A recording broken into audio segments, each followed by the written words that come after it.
Well, hello! Today I'd like to welcome you to another exciting episode of Pens in Use. And as a special treat, last week when I went to Sturgis and did my little episode of Pens on the Road there, I stopped somewhere on the way home, so we're going to dive into that too. So, let's take a look at the pens.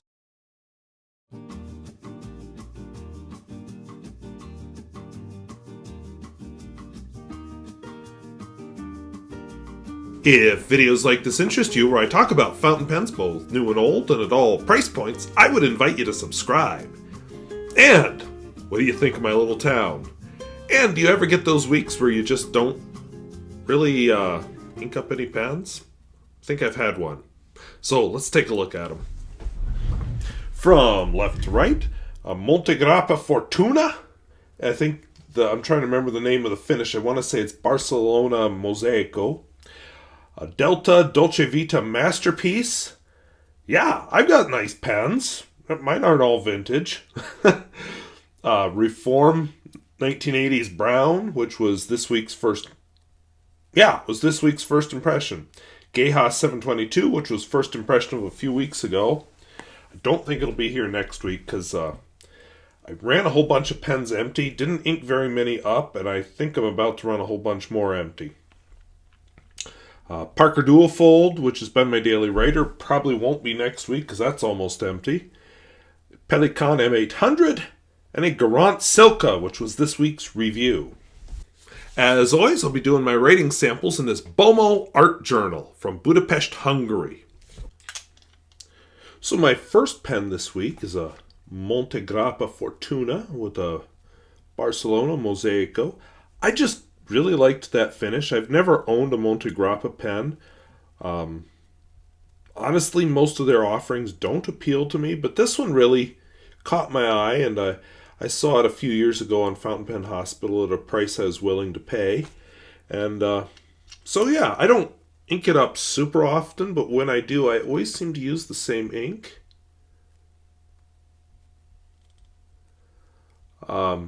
I don't know that there's anything special about the nib and feed.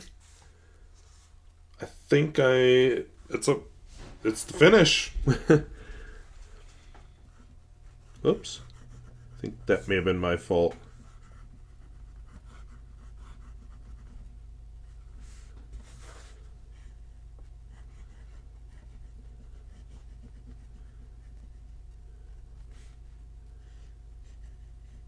The ink I do have in it is KWZ, and then it's an iron gall, which it's a Polish brand. They have a lot of iron gall inks. Turquoise. One problem I have with this pen, and not just this ink, I have put other inks in it, is sometimes it can be a little skippy when I first start writing with it, especially... I haven't really written with it today. I wrote quite a lot with it yesterday, but not today. And it gets skippy till it works like the dried ink out of its system. Now, it kind of depends on which ink is in it, how it behaves. This is the one I have the most experience with in it. I've used the Montegrappa Bordeaux. That is just more of a skip rather than the strange railroad thing that this ink does. But same problem, just in a different form. But once I write with it for a while, like if I sit down and start writing a letter tonight or a bunch of notes, it'll clean itself up and start writing just fine. Definitely not what I would consider a European broad, but probably definitely a Japanese broad. My next pen is a Delta Dolcevita. Oops. Grilled. But anyway, Delta Dolcevita Masterpiece. Delta went out of business a few years ago. I don't know. I've heard a few things that maybe somebody has them, but nothing definitive. People keep telling me, no, they didn't go out of business, but they didn't go out of business. I haven't seen any pens. This is a mid-size. Oops. There. Apparently there's a larger size. I can't even imagine. So, the main reason I bought this, I didn't even really care what model Delta I got. I didn't want to spend a lot for one, but I wanted this little gimmick. I mean, it's a pure gimmick. There's no science behind it. This fusion nib, which is really just a steel nib with a piece of gold glued to it.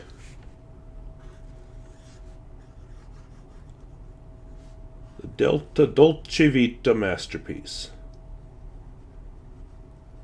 And as I remarked last week, I wanted brightly colored ink in my repertoire, and so here we go. And the pen is a decent pen in its own right. Once you get over that whole gimmick, it actually does write very well. I almost wrote masterpiece again. You just have to look past the obvious gimmick. Think of it as a steel nib and you're perfectly happy.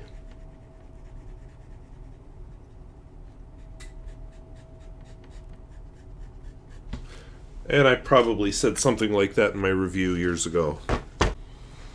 Although I will confess that last week when I mentioned, I could downsize my collection, there's pens I could sell.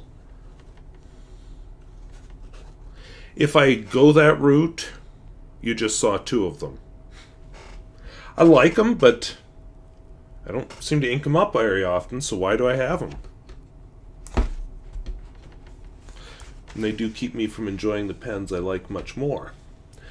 This one is a first impression from this week. This was a good illustration of the limitations of the first impression genre. When you do a first impression, sometimes there's faults with the pen, sometimes they need time to saturate the feed, sometimes you just put the wrong ink in at that time. There's so many variables, and sometimes they just don't get a fair shake in a first impression. Whereas after you use it for a while, you get to like it. Or, the alternative is sometimes you really hate it after you use it for a while. This is one that's been growing on me, but in fairness, it's also been writing better. Reform, I don't know what it's called, so we'll just go with 1980s brown. I'm told that some of these injection molded pens can be easily found as new old stock, and that's what I think this one is. I had a very thorough comment on its video, so if you want to read that comment, just click on the video name under the video in the video description of this video. Sorry, I'm not talking clearly. Waka-uguisu. I think that was my fault, because this is not a okay.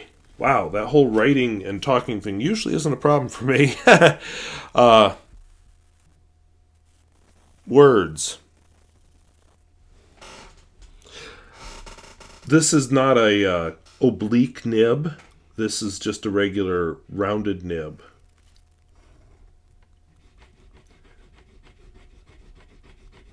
And they're supposed to be somewhat more forgiving, but it's also an extra fine, so there is that. Although it doesn't look very extra fine to me, then again you get back to that whole European is different from Japanese. My next pen is an oblique nib. This is a Geha 722.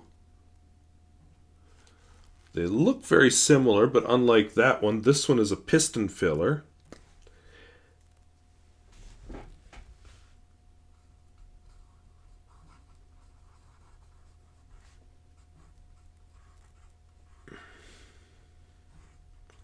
This one's also definitely heading towards empty. So this one is also full of sailor ink.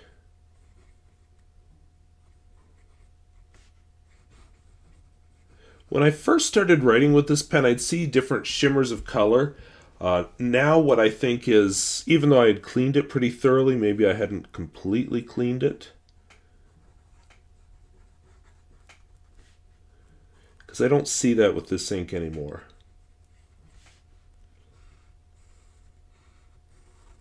And of course, an oblique nib is ground slightly to the side. Or at an angle, I should say. so you can rotate the pen when you're holding it, which for some people that's what they tend to do when they write. So that's theoretically the benefit of an oblique nib.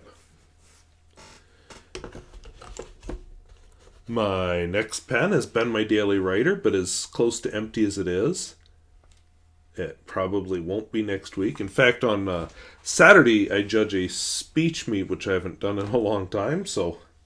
But it's being held at school where I teach, and I can't do Science Olympiad practice, so somehow I got roped into it. But anyway, I'm going to have to ink up something else. Maybe it's time to get back to my Lamy 2000. She's sat for long enough.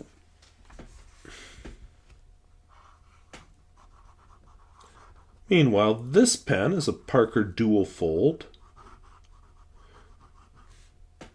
Centennial Edition. The ink in it is Parker Quink Black, which, Parker inks aren't, your scream with excitement inks, but they are decent quality inks.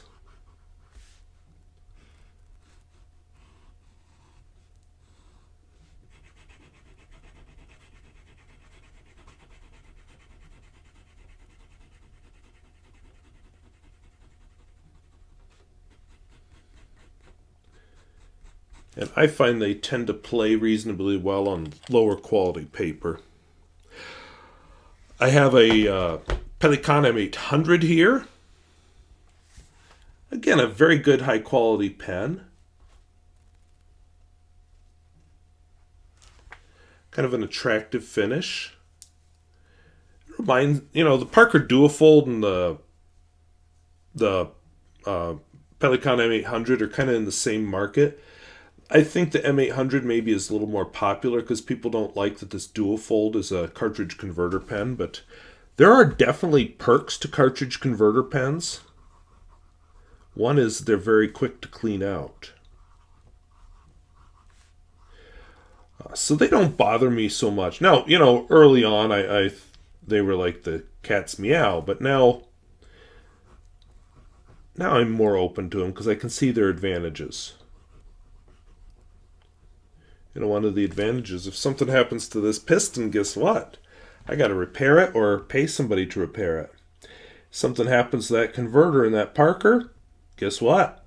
I got to buy a new converter. See, that's a real advantage. I look at like my Nakaya Decapod, which you haven't seen in a while. I should whip that puppy out one of these nights.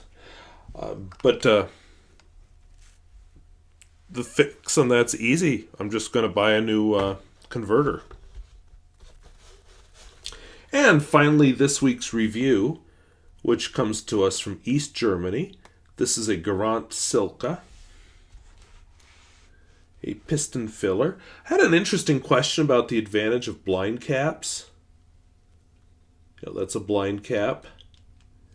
So let me just bring back this Pelikan as a point of comparison. Normal use, not an issue. I don't post my pens except in rare circumstances. But imagine I do post it. And I'm sitting here thinking and just kind of twiddling with my pen. What's going to happen? It's a lot easier to get an inky little accident with this than it is with a blind cap. So that's the advantage of blind caps. All right, so Garant Silca. Oops, I forgot. This one's an oblique nib. A more rounded, less stub-like, as somebody reminded me in its video, than this Geha. And it's an oblique, medium. And one thing that really impressed me when I filmed the review of this pen, I love how this ink looks on the paper with this pen. I don't think it shows off nearly so well in any other pen I'm not spelling right, any other pen I've put it in. Aubergine. And it kind of makes me think of summer because eggplants are one of the crops I grow in my garden. A lot of the snow melted this week that gave me a late start to school earlier this week. Down south, like where well, Newell, South Dakota, which we'll be touring in just a few minutes. They got the day off. I only got a late start. So that was my pens and inks for the week. Now let's take a look at the side trip I took this week into the little town of Newell, South Dakota. So I first got to know Newell just driving by it on the highway. The school is right on the highway, and how can you not love an old school like that? I don't know how fun they are to teach in, but it just looks so cool. It has an enrollment of 220 some students, K through 12, so it's a small school. Elementary school is attached to the older building. There's a fun playground. And best of all, how can you not love a school district whose mascot is the Irrigators? I just think that is one of the more fun mascots I've ever seen. Now, one of the other fun things about Newell is you approach it from the north this time, and Bear Butte and the Black Hills dominate the far horizon. And, yeah, it's right there near Sturgis, near the motorcycle rally, but it's a totally different world from Sturgis.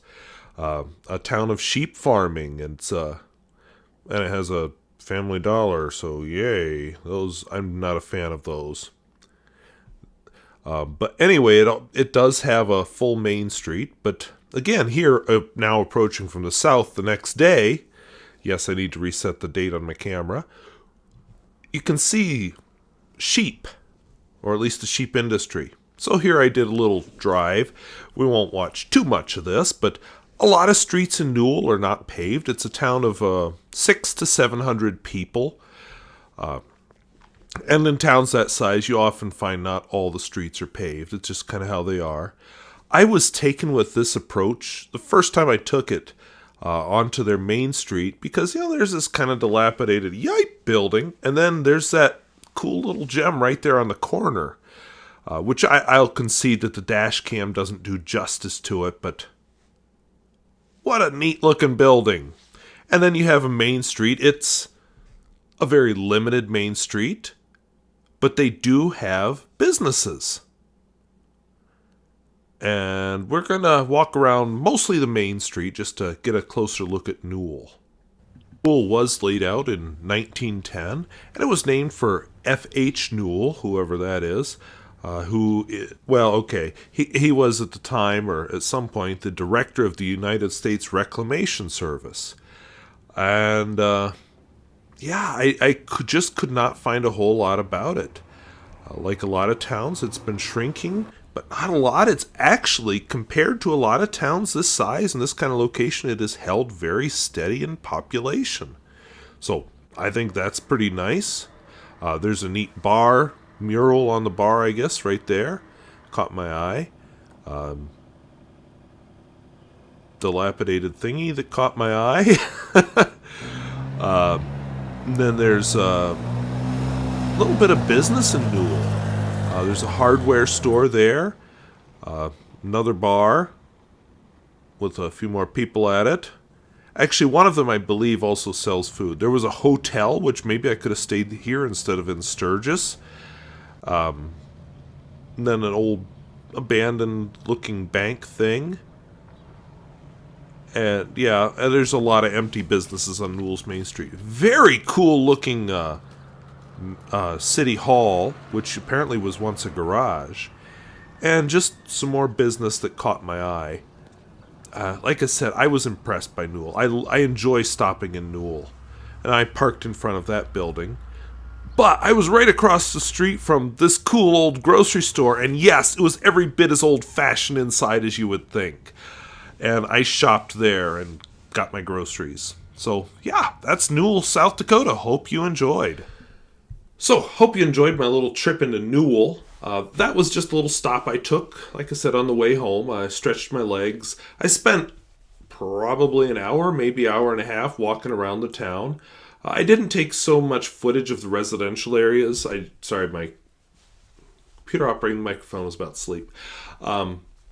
I didn't spend so much time touring the residential areas, but then again, I usually don't. I don't know, it's one of those things I feel more uncomfortable with. It's like people ask me, well, why don't I ever see any people Don't people go to these towns? Well, yeah, they do, but I usually film at times when they're not around. And I usually try really hard to make an effort not to include them in my footage. I just put myself in their place. How would you feel being videotaped? And like, oh yeah. So that's why I don't typically do that. But Pleasant Town, there were a lot of people out and about, actually. There were a lot of people in the grocery store, and I didn't get into the hardware store because there was nothing hardware-wise I needed. But, yeah, a lot of people out and about. So, also turns out maybe I could have gotten a motel room in Sturgis, or in Newell instead of Sturgis. But somehow, although it looks like a nice, quaint, old-fashioned sort of a motel, I think I won the lottery last week with that video in Sturgis. You'll have to check it out, where I was in the presidential suite. And honest to God, I swear that motel room was bigger than my house, which isn't hard to do because it's a small house and a lot of apartments are bigger than this house. So anyway, if videos like this interest you, where I talk about fountain pens both new and old and at all price points, I would invite you to subscribe. And what do you think of Newell? How would you like living in a place like Newell? I did for 6 years. A story I'll have to tell one of these days. I now live in a larger town of, well, most of you will laugh, 1,500 people, but it is a big step up. So, yeah, let us know down in the comments. So I want to thank you for watching. We'll see you later. Bye-bye.